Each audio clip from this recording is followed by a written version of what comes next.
Halo pemirsa dimanapun Anda berada, berjumpa lagi dengan program yang menghadirkan informasi seputar dinamika parlemen di Indonesia, yaitu dari Kompleks Parlemen. Dan selama 30 menit ke depan kami akan menghadirkan informasi seputar lembaga legislatif yang ada di Kompleks Parlemen Senayan, yaitu MPR RI, DPR RI, dan juga DPD RI. Bersama saya Angga Noktarini dan juga dengan Saya Zulbar dan langsung saja pemirsa, berikut adalah beragam berita yang telah kami himpun dari Kompleks Parlemen. Pemirsa, kita akan awali perjumpaan kita pada kali ini dengan berita dari Komisi 11 DPR RI yang mendesak OJK untuk memperketat pengawasan influencer kripto dan juga mengingat maraknya konten investasi yang menjanjikan keuntungan cepat di media sosial. Nah, hal ini dinilai sangat berpotensi menyesatkan dan masyarakat, terutama investor pemula yang belum memahami resikonya. Di sini anggota Komisi 11 DPR RI Habib Idrus Salim menegaskan investasi kripto merupakan instrumen berisiko tinggi yang seharusnya hanya diakses oleh investor berpengalaman. Ia pun menyoroti adanya celah regulasi dalam aktivitas influencer kripto, termasuk belum adanya standar kompetensi dan lisensi bagi penasehat investasi kripto. Berikut berita selengkapnya untuk Anda. Maraknya konten investasi kripto yang menjanjikan keuntungan cepat di media sosial dinilai berpotensi menyesatkan masyarakat, terutama investor pemula yang belum memahami resiko. Komisi 11 DPR RI meminta Otoritas Jasa Keuangan memperketat pengawasan terhadap praktik edukasi kripto yang dinilai telah bergeser menjadi ajakan transaksi. Anggota Komisi 11 DPR RI Habib Idrus Salim Al-Jufri menegaskan, investasi kripto merupakan instrumen berisiko tinggi yang seharusnya hanya diakses oleh investor berpengalaman. Ia menyoroti adanya celah regulasi dalam aktivitas influencer kripto, termasuk belum adanya standar kompetensi dan lisensi bagi penasihat investasi kripto. Saya menyarankan ya bagi masyarakat Indonesia ya lewat forum ini ya, agar berhati-hati dalam berinvestasi. Karena kripto dan sejenisnya ini adalah salah satu investasi yang cukup high risk. Di sisi lain ya kita menginginkan adanya penjagaan atau hal-hal yang kemudian dapat mencegah transaksi kripto yang kemudian tidak berdasarkan ilmu yang baik. Lebih lanjut, Habib menilai penguatan pengawasan dan penataan regulasi di sektor kripto menjadi penting untuk menjaga kepercayaan publik terhadap sistem keuangan nasional. Ia berharap OJK dapat memastikan perlindungan investor berjalan seiring dengan pengembangan inovasi aset keuangan digital sehingga pertumbuhan industri kripto tetap berada dalam koridor yang sehat, transparan, dan bertanggung jawab. Tegar Aziz, TVR Parlemen melaporkan. Ada contoh kasus yang baru-baru ini terjadi nih Anggun. Seorang influencer kripto yang dilaporkan oleh seseorang yang merasa dirugikan hingga mencapai 200 miliar nih. Besar ya. Niat maunya untung, malah jadi buntung nih Anggun. Ya, sayang banget nih kalau misalnya melihat keadaan seperti ini. Memang hal seperti ini harus benar-benar kita pelajari dulu terkait dengan resiko dan hal lainnya. Dan jangan mudah tergiur dengan iming-iming keuntungan yang serba instan ini pemirsa. Baik pemirsa, kita akan beralih ke berita selanjutnya di mana Komisi 6 DPR RI mempertanyakan kontribusi nyata PLN terhadap perkembangan koperasi Desa Merah Putih. Anggota Komisi 6 DPR RI Mufti Anam mengatakan pihaknya telah melakukan dialog dengan beberapa kepala desa guna membahas keterlibatan PLN dalam perkembangan koperasi Merah Putih. PLN dinilai belum hadir sepenuhnya memberikan kontribusi bermakna bagi pertumbuhan koperasi binaan pemerintah tersebut. Berikut informasi selengkapnya. Menjadi salah satu program unggulan Presiden Prabowo Subianto guna perkuat perekonomian desa, Koperasi Desa Merah Putih atau KDMP tidak memperoleh kemudahan khusus dari PLN. Komisi 6 DPR RI mempertanyakan kontribusi nyata PLN terhadap perkembangan Koperasi Desa Merah Putih. Anggota Komisi 6 DPR RI, Mufti Anam mengatakan pihaknya telah melakukan dialog dengan beberapa kepala desa guna membahas keterlibatan PLN dalam perkembangan Koperasi Merah Putih. Mufti Anam mendorong PLN memberikan manfaat ekonomi bagi Koperasi Merah Putih melalui skema keringanan tarif listrik. Nah, saya tanya kepada mereka apa privilege yang didapatkan KDMP dari PLN sebagai perusahaan negara yang saya dengar menjadi salah satu motor untuk bagaimana mendukung hadirnya KDMP di daerah. Ternyata mereka nyambung listrik berbayar juga, Pak. Juga saya tanya apakah ada keringanan biaya, tidak ada. Apakah kemudian ada tarif khusus bagi KDMP? Ternyata tidak ada juga. Nah, maka kami ingin tanya kepada Pak Dirut, sebenarnya apa sih yang diberikan PLN kepada KDMP, yang KDMP ini menjadi salah satu program serius dari Presiden Prabowo yang ini harus berjalan begitu. Sebelumnya, pada tahun 2025, melalui Inpres nomor 9 tahun 2025 tentang percepatan pembentukan koperasi desa atau kelurahan merah putih, Presiden mengamanatkan untuk mempercepat pendirian, pengembangan, dan revitalisasi 80.000 koperasi desa atau kelurahan merah putih dengan memperhatikan potensi desa dan lembaga ekonomi yang telah ada. Ya, semoga PLN bisa segera memberikan keringanan tarif listrik nih buat koperasi merah putih, Ampun. Karena manfaatnya sangat banyak untuk keberlangsungan koperasi merah putih itu sendiri. Dan apalagi dengan berjalannya koperasi merah putih, tentu kemandirian desa dan juga ketahanan pangan nasional dapat segera terwujud. Dan pemirsa, kita akan rehat sejenak, namun setelah ini kita akan bawakan informasi dari Dewan Perwakilan Daerah atau DPD RI. Tetap bersama kami di TVR Parlemen.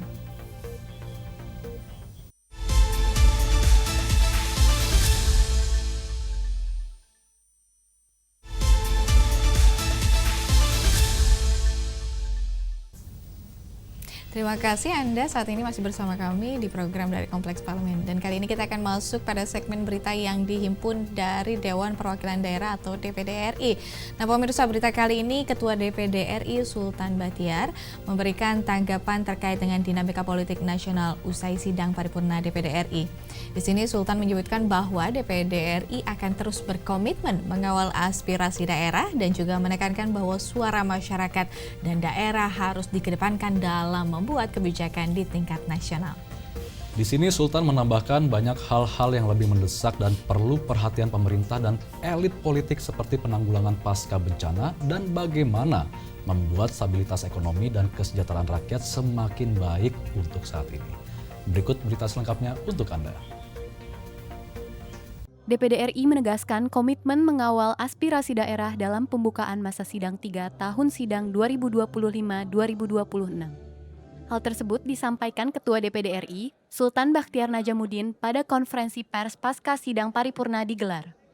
Komitmen ini menjadi penting di tengah dinamika politik nasional dan proses demokrasi lokal termasuk pilkada di berbagai daerah. Ketua DPD RI, Sultan Bachtiar Najamuddin menyampaikan, suara rakyat daerah harus menjadi rujukan utama dalam setiap kebijakan nasional. DPD itu memiliki fungsi pengawasan yang melekat di konstitusi. Jadi saya mau mengatakan bahwa kami tidak mau ikut serta-merta membuat satgas atau pansus. Kami akan mengefektifkan fungsi pengawasan yang melekat secara konstitusi. Nah, ini yang akan kami jalankan dengan lebih serius, lebih tajam, lebih komprehensif, dan tidak berhenti hanya di fungsi pengawasan. Nanti fungsi pengawasan dengan kajian-kajian komprehensif itu yang akan kami rekomendasikan. DPD RI menekankan stabilitas ekonomi, penanganan bencana, dan ketersediaan pangan menjadi isu strategis yang harus dikawal bersama pasca pilkada. DPD RI berkomitmen terus mengawal demokrasi daerah agar pilkada melahirkan pemimpin yang kuat, responsif, dan berpihak pada rakyat. Putri Damayanti, Adi Nugroho, Tim Liputan Biro PHM DPD RI melaporkan dari Senayan, Jakarta. Ya, kita harapkan eksekutif dan legislatif mampu mencari solusi terbaik nih, baik penanggulangan bencana yang terjadi di berbagai daerah dan juga peningkatan stabilitas ekonomi di Indonesia karena ketidakpastian global yang Sepakat banget Zia, karena kita harapkan bersama setiap kebijakan nasional yang dihasilkan berorientasi pada aspirasi dari masyarakat dan untuk kepentingan masyarakat. Pemirsa, kita akan beralih ke berita selanjutnya, di mana datang dari Badan Akuntabilitas Publik DPD RI yang mengadakan rapat kerja dengan Kementerian Kehutanan membahas tata kelola kehutanan agar memberikan dampak kelestarian hutan dan juga mencegah konflik tunreal lahan dengan masyarakat. Konflik tenurial adalah perselisihan atau pertentangan nih mengenai klaim pengelolaan, pemanfaatan, dan penggunaan lahan di kawasan hutan yang melibatkan berbagai pihak seperti masyarakat lokal, pemerintah, dan juga korporasi. Untuk itu, BAP DPD RI mengharapkan adanya solusi dan percepatan dalam proses pengaduan masyarakat terkait sengketa lahan yang terjadi di berbagai daerah yang ada di Indonesia. Berikut berita selengkapnya untuk Anda. Badan Akuntabilitas Publik DPD RI mendorong penguatan akuntabilitas tata kelola kehutanan untuk menyelesaikan konflik tenurial dan mencegah bencana ekologis di daerah. Hal ini disampaikan dalam rapat konsultasi dengan Kementerian Kehutanan Republik Indonesia di Jakarta. Ketua BAP DPD RI, Ahmad Syauqi menyebut, dalam 3 bulan terakhir, terdapat 40 pengaduan masyarakat terkait sengketa lahan, tumpang tindih izin, dan dugaan maladministrasi sektor kehutanan. Kondisi ini dinilai berdampak langsung pada masyarakat adat dan lokal di daerah. BAP DPD RI mendorong percepatan penyelesaian pengaduan, penguatan reforma agraria dan perhutanan sosial, serta sinkronisasi kebijakan pusat dan daerah. Jadi ini semua kita clearance, supaya kita memiliki pemahaman yang sama mengenai bagaimana memastikan kelestarian hutan kita ini dapat terjamin hingga anak cucu nanti. Jadi insya Allah kita sepakati tidak lama lagi akan ketemu lagi, dan kami sudah menunjuk masing-masing tim teknis untuk memastikan setiap pengaduan itu ditangani dengan cara dan oleh pihak yang tepat. Sebagaimana yang kami lakukan juga dengan Kementerian PPN, kita akan membuat semacam dashboard bersama untuk pengaduan masyarakat, sehingga apa yang menjadi aspirasi masyarakat bisa lebih cepat tertangani dengan tepat. DPD RI menegaskan, pengelolaan hutan harus adil, transparan, dan berkelanjutan demi kesejahteraan rakyat dan kelestarian lingkungan. Putri Damayanti Adi Nugroho, Tim Liputan Biro PHM DPD RI melaporkan dari Jakarta. Ya, kita harapkan tindak lanjut sengketa lahan, percepatan program reforma agraria dan perhutanan sosial mampu memberikan kepastian hukum nih bagi masyarakat adat lokal. Karena ini hal penting lainnya terkait dengan tata kelola hutan adalah menekankan pentingnya penanganan serius terhadap kerusakan hutan khususnya di wilayah Sumatera. Seperti adanya aduan masyarakat terkait dengan bencana ekologis seperti banjir, bandang, dan juga tanah longsor. Ya, tepat sekali Anggun, pengelolaan hutan harus memberikan manfaat sebesar-besarnya bagi kesejahteraan rakyat di daerah tanpa mengabaikan prinsip keberlanjutan dan perlindungan lingkungan hidup. Baik pemirsa, kita akan rehat sejenak, namun Anda jangan kemana-mana karena masih ada informasi dari DPR RI lainnya untuk Anda. Tetaplah di TVR Parlemen.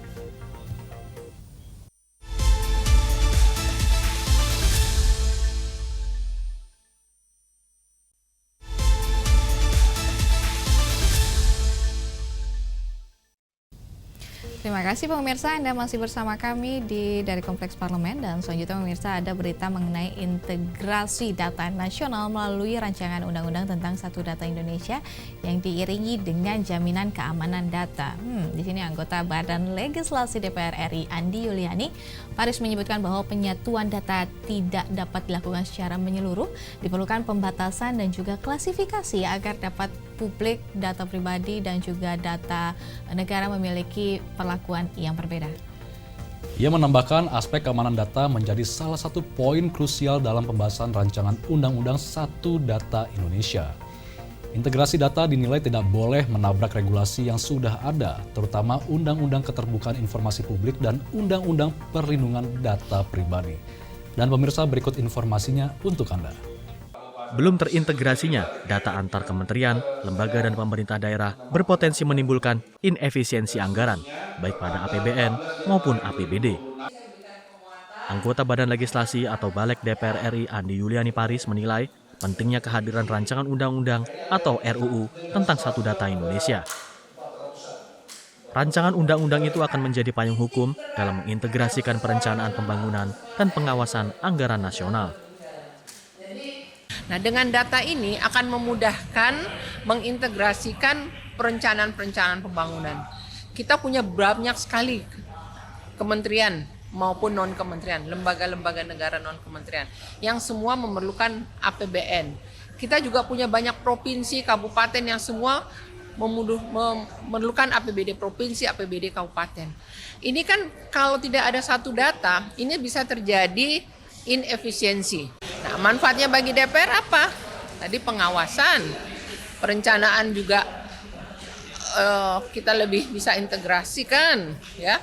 Bagi daerah, bagi masyarakat yang paling penting, masyarakat bisa kebutuhan-kebutuhannya terpenuhi melalui anggaran-anggaran pemerintah. Melalui rapat kerja bersama Kepala Bappenas pada 22 Januari 2026, Balik DPR RI menegaskan komitmennya untuk melanjutkan pembahasan RUU 1 Data Indonesia sebagai landasan penguatan tata kelola perencanaan dan pengawasan anggaran nasional. Wildan Ibrahim, TVR Parlemen melaporkan. Ya, program Satu Data memang bagus sekali nih Anggun. Untuk memudahkan kita, namun keamanannya juga harus diperketat karena menyangkut data pribadi seseorang ya. Sepakat, karena memang ini juga hal yang mengkhawatirkan jika sampai bocor. Jangan sampai ada kebocoran data lagi sehingga dapat disalahgunakan oleh pihak yang tidak bertanggung jawab. Pemirsa, kita akan beralih ke berita selanjutnya, di mana Komisi 7 DPR RI akan menyiapkan rancangan undang-undang kawasan industri guna meningkatkan daya saing dan produktivitas industri nasional secara berkelanjutan. Di sini anggota Komisi 7 Henry Munif menyampaikan rancangan undang-undang kawasan industri dirancang untuk mendorong pertumbuhan sektor industri secara menyeluruh, mulai dari industri kimia, farmasi, hingga industri kecil dan menengah agar memiliki daya tahan yang kuat di tengah dinamika global dan perkembangan teknologi. Dan pemirsa, berikut berita selengkapnya. Kawasan industri menjadi salah satu tulang punggung penguatan sektor manufaktur nasional dengan kontribusi signifikan terhadap produk domestik bruto, investasi, dan penyerapan tenaga kerja. Kondisi inilah yang mendorong Komisi 7 DPR RI akan menyiapkan rancangan undang-undang kawasan industri guna meningkatkan daya saing dan produktivitas industri nasional secara berkelanjutan. Dalam kunjungan kerja ke PT Industri Jamu dan Farmasi Sidomuncul, anggota Komisi 7 DPR RI Henry Munif menyampaikan rancangan undang-undang kawasan industri dirancang untuk mendorong pertumbuhan sektor industri secara menyeluruh, mulai dari industri kimia, farmasi, hingga industri kecil dan menengah agar memiliki daya tahan yang kuat di tengah dinamika global dan perkembangan teknologi. Peningkatan daya saing kawasan industri juga dipandang sebagai salah satu kunci untuk mencapai target pertumbuhan ekonomi nasional sebesar 8% pada 2029. Komisi 7 sedang menyiapkan rancangan undang-undang kawasan industri dan kita berharap ya bisa meningkatkan daya saing industri, di mana saat ini kita juga sedang membahas panja daya saing industri, di mana setiap industri baik itu IKFT ya dengan industri kimia ya, farmasi dan juga industri kecil, menengah, dan seterusnya, kita harapkan bisa tumbuh sehingga mempunyai daya saing yang baik. Hingga akhir 2025 tercatat, sebanyak 175 kawasan industri beroperasi di berbagai daerah dengan total luas lahan sekitar 98.000 hektar dan tingkat okupansi mencapai sekitar 58%. Sementara itu, total investasi yang berhasil dihimpun kawasan industri tercatat mencapai 6.744,5 triliun rupiah. Dari Provinsi Jawa Tengah, Hendra Sunandar, TVR Parlemen melaporkan. Ya Anggun, kawasan industri memang menjadi salah satu tulang punggung nih. Salah satu yang sangat terasa adalah penyerapan tenaga kerja untuk masyarakat Indonesia. Dan aku bersepakat dengan yang Zia sampaikan, di mana dengan kuatnya industri yang ada di tanah air, maka makin banyak juga nih lapangan pekerjaan untuk masyarakat.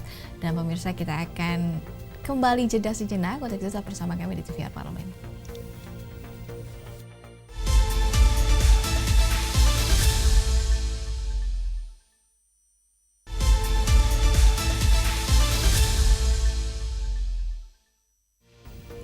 Terima kasih pemirsa, Anda masih bersama kami. Ini dari Komisi 3 DPR RI kembali menegaskan pentingnya aspek rehabilitas bagi para pengguna, sekaligus memperketat perburuan terhadap bandar narkoba. Di sini anggota Komisi 3 DPR RI Iwayan Sudirta menilai bahwa pengguna narkoba perlu mendapatkan pendekatan rehabilitasi sebagai upaya pemulihan dan perlindungan sosial. Namun di sisi lain, DPR RI tetap menekankan penegakan hukum yang tegas dan tanpa kompromi terhadap bandar serta jaringan peredaran gelap narkoba. Berikut informasi lengkapnya untuk Anda. Polri telah menangkap 64.046 tersangka dari total 48.417 kasus narkoba sepanjang 2025. Anggota Komisi 3 DPR RI mengimbau Polri dan BNN mengedepankan pendekatan hukum yang mengutamakan rehabilitasi bagi korban penyalahgunaan narkoba dan penindakan tegas terhadap pengedar dan jaringan besar narkoba. Menurut Iwayan Sudirta, penanganan narkoba jangan hanya menyasar pengguna, dan pengguna narkoba jangan diposisikan sebagai pelaku kejahatan, melainkan mengedepankan pemulihan. Pengguna narkoba lebih membutuhkan pertolongan melalui rehabilitasi, bukan semata-mata hukuman. Pasalnya, banyak di antara para pengguna narkoba merupakan korban dari jaringan peredaran gelap. Di Eropa Barat, sekarang sudah memperlakukan aturan jika pemakai adalah korban. Jika korban, dia tidak perlu dihukum, dia perlu direhabilitasi. Dan hasilnya menakjubkan. Langsung drastis penggunaan narkoba dan kejahatan itu menurun. Yang perlu dihukum siapa? Bandar dan cukong dari narkoba. Itu yang perlu dihukum mati. Jangan kasih ampun. Kalau ada pengedar, hukum mati. Ada cukongnya, hukum mati. Tapi kalau pemakai itu korban dari mafia cukong-cukong itu. Jadi kesalahan-kesalahan yang ada pada pemakai harus dibebankan kepada cukong itu. Iwayan Sudirta menambahkan, penegakan hukum harus difokuskan pada pengedar dan jaringan besar di balik peredaran narkoba. Pasalnya, merekalah yang mengambil banyak keuntungan. Dari Daerah Istimewa Yogyakarta, Slamet Sanjaya, TVR Parlemen, melaporkan. Tentunya langkah-langkah yang ada ini diharapkan mampu memberikan efek jera bagi pelaku kejahatan sekaligus memberikan kesempatan pemulihan bagi para korban penyalahgunaan narkotika, Zia. Tepat sekali Anggun, komitmen tegas dari parlemen ini semoga mampu mempersempit ruang gerak jaringan narkoba yang ada di tanah air.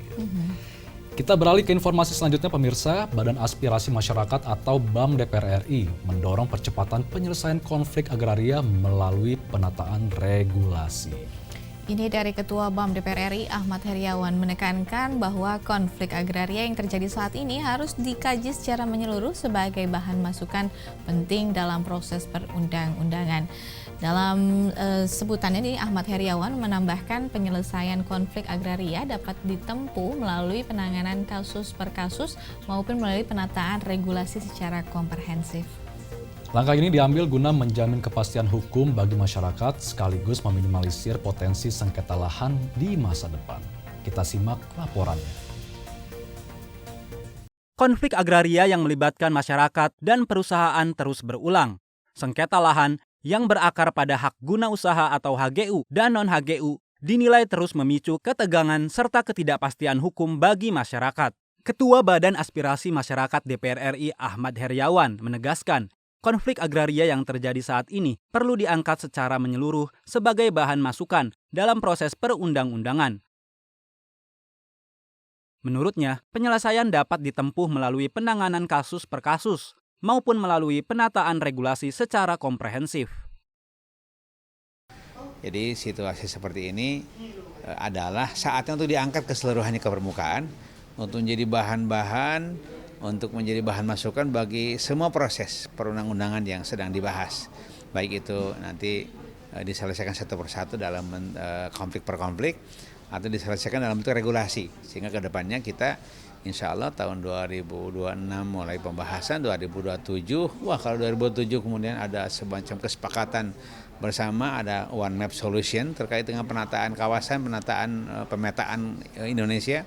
Saat yang sama semua konflik-konflik agraria kebanyakan bisa diselesaikan, khususnya konflik antara korporasi dengan masyarakat, ya itu kebanyakannya kan HGU dengan non-HGU. Sebelumnya Badan Aspirasi Masyarakat DPR RI menerima aspirasi dari Koalisi Rakyat 4 Lawang serta Koalisi Nasional Reforma Agraria.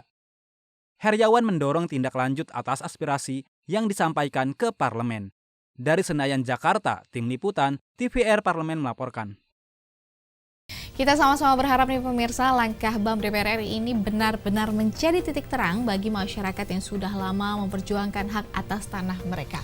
Betul sekali Anggun, semoga kepastian hukum bukan lagi sekedar janji, namun nyata dirasakan demi kesejahteraan bersama. Ya betul, dan baik pemirsa, informasi tadi sekaligus menutup perjumpaan kita dalam program dari Kompleks Parlemen hari ini. Saya Anggun Aktarini dan juga rekan saya. Saya Jaulbar mewakili seluruh kru yang bertugas pamit undur diri. Jangan lupa saksikan informasi akurat dan terpercaya seputar MPR RI, DPR RI, dan DPD RI pada episode selanjutnya. Hanya dari Kompleks Parlemen.